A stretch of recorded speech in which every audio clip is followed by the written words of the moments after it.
I mean, how would you sum up the game, Scott? Oh, dreadful, dire. Another real low point for Rangers today. Just when Danny Rohl, I know last week against Livingston wasn't great, but no, they eked out a win. It was 4 wins on the spin in the league.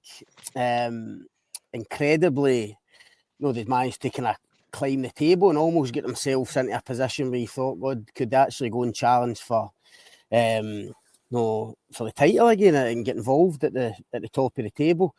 So a home game against newly promoted side, it should be a gimme for Rangers, let's be honest. By the way, Falkirk were excellent, Scotty. They were?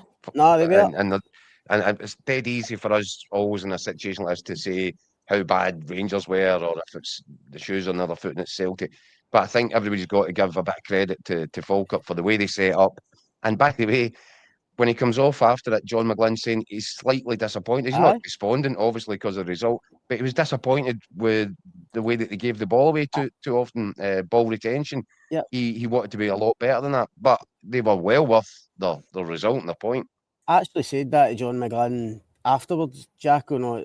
What does it say about how far this team and this club have come? That he was sitting in the press conference actually a bit down, a bit frustrated that they'd only got a point. And what does that tell you? Exactly. I think you're totally right in terms of they didn't just come here and sit in that kind of low block and just defend and invite Rangers on. And look, they didn't create a load of chances, but there was enough in it for them that they could have went and won it. I felt in the last 10-15 minutes, Scott, if there was one side going to win it was going to be Falkirk. Aye, well, I think Jack Bolton did a good save for Aguiman. The subs gave Falkirk a wee bit of fresh impetus. So again, McGlynn using the squad. I mean, I think John McGlynn's a genius, a manager, honestly, for what he's done. You look at Falkirk now in the top 6, and I think, as you say, the frustration for McGlynn was at the end. He sensed that this is a Rangers team, really vulnerable. There was something more for Falkirk. Yeah, there was an opportunity for them. Certainly, the way Rangers played, the lack of creativity, which I'm sure we'll talk about.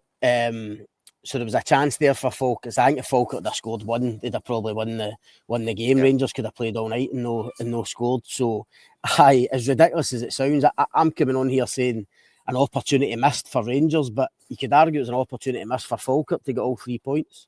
The last time, the last time Falkirk won a league match at Ibrox was almost 100 years to the day. 1925, November 1925. Madness. Incredible. I know, and you look at actually the list of results, Daniel. I think it's maybe like 50 odd games. The amount of just comfortable wins for Rangers at home to Falkirk, so 3-0, 4-0, 3-1, and you look at how much Rangers struggled today. I mean, it's a real sign of how far Rangers have fallen. That they really toiled today to break down Falkirk. I mean, listen, it was the same last week against Livingston, but. The lack of creativity, the lack of guile. Look, the biggest thing for me, and I know we'll talk about Danny Rohl and his kind of part in it. The biggest thing for me, I don't know what you thought, the lack of urgency for these Rangers players. Is that not what I said to you the other night, Scott? It blows my mind, Jacko.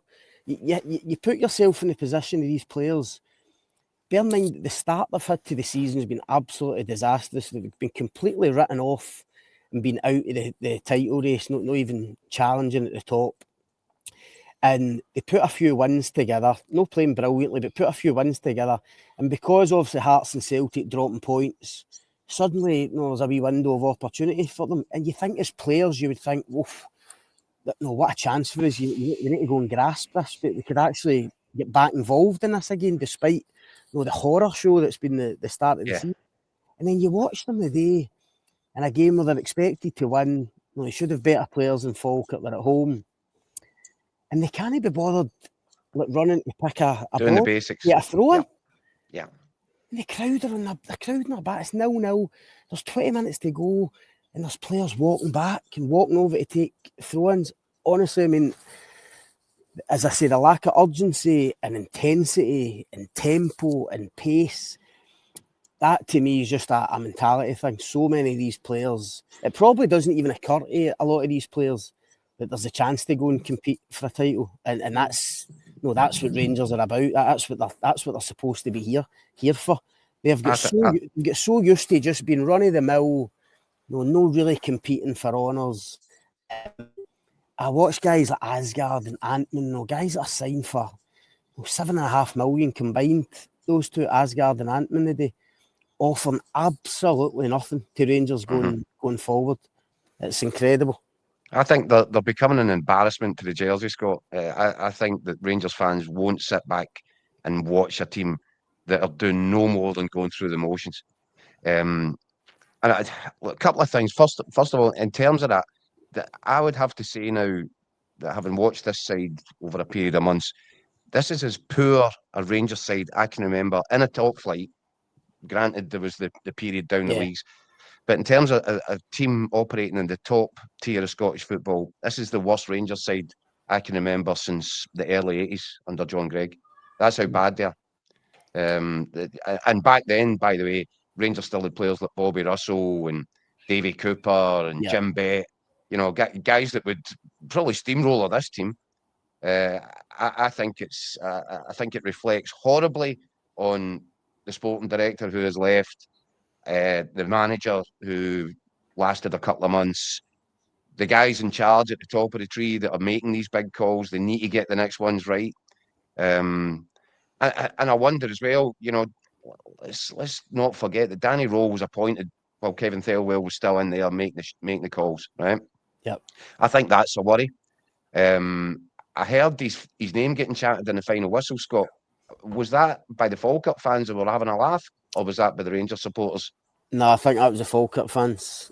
Right. Yeah. Right. That's because football sarcasm. I wonder when it starts to turn on Danny Rohl a little bit. And I say that, I think he's done a lot right. I think he was clever enough to read the room in terms of wearing the right things, saying the right things, trying to reconnect with the supporters. Yep. But you forget the brogues and the shirt and the tie, Scott. He's starting to look as if he's wearing the Emperor's new clothes. Because I don't see what it is that he's doing. You know, one of the big things I took away from the day was the crowd in here today, I reckon, was probably about 35,000. And they announced it over 50. Yeah, I mean, there's no way that was the case. I mean, we spoke about it in the press room afterwards. I mean, that must obviously count season ticket holders, but that in itself tells its own story, because season ticket holders, some season ticket holders just aren't turning up to watch this. So they're basically paying not to go to the game now. Yeah, honestly, I mean, there was empty seats all over the ground today. And look, it's a 2:00 on a Sunday kick-off. There's no reason why punters wouldn't want to turn up. And as I said earlier, in actual fact, the last few weeks or since Danny Rohl's came in, although performances haven't been brilliant, they've kind of got themselves going again. They've watched Celtic and Hearts drop points. If you're a fan, you'd think, no, there's a wee chance here. No, let's try and get behind the manager, behind this team, get back in it. They don't want to, because they don't want to watch. They can't watch this team. I agree with you, Jacko. I mean, I got a message at full time for a Rangers fan saying exactly as you've said, this is the worst Rangers team I've seen since they were down in the lower leagues. I mean, you think even recent bad teams like Kashinya's. I was going to say Kashinya's team was pretty ropey. That was poor. Daniel, it was poor, but I tell you what, they'd probably beat this team 2 or 3-0 at the moment. Honestly, I wouldn't argue with you. It tells you what a state. I mean, what a state. So now you've got Danny Rohl, and look, I don't want to be unkind. He's a really inexperienced guy, and there's a danger for. Sorry to jump in, Keith, but if he'd won today, that's 5 straight wins, and it's not his team. I think. Yeah, I know, but I'm talking about the standard of the football that you're watching. Okay, I'm talking about the fact that Rangers look incapable of scoring goals. In any matches, they don't create. And I'm sure there'll be somebody out there that knows the computer formula for XG and all this, which I don't need. I don't need it. I can see it with my own eyes. Rangers are a side that look inept in the final third. They don't look like creating chances. They certainly don't look like taking what they do create, what little they create. They're a bad lot.